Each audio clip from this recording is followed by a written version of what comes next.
পড়ালেখা বনাম প্যাচাল, এক অলস ছাত্রের গল্পও। রাহুল, অলস ছাত্র, সব সময় অজুহাতে মাস্টার সাহেবকে ফাঁকি দেয়। মাস্টার সাহেব খুব রাগী, কিন্তু একদম হাস্যকরভাবে। রাহুলের মা সব কিছুতেই ছেলের পক্ষ নেন। সকালবেলা ঘুম ঘুম রাহুল বিছানায়। মা, রাহুল, আজকে মাস্টার সাহেব আসবে পড়াতে, উঠে পড়। রাহুল ঘুম ঘুম গলা, মা, আজ না, শরীরটা একটু বালিশ বালিশ লাগছে।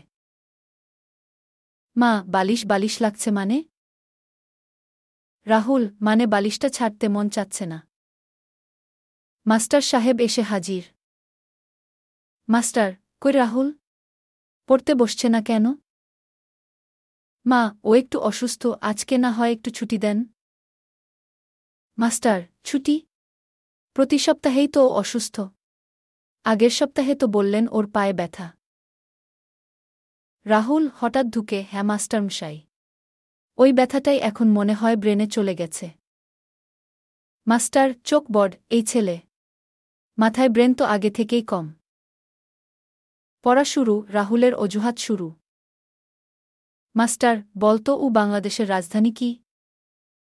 রাহুল, স্যার, আমার মনে হয় আমি আউট অফ সিলেবাসে পড়ে গেছি। মাস্টার, সিলেবাসে পড়ে গেছ না, তুমি তো সোজা বইয়ের বাইরে পড়ে আছো।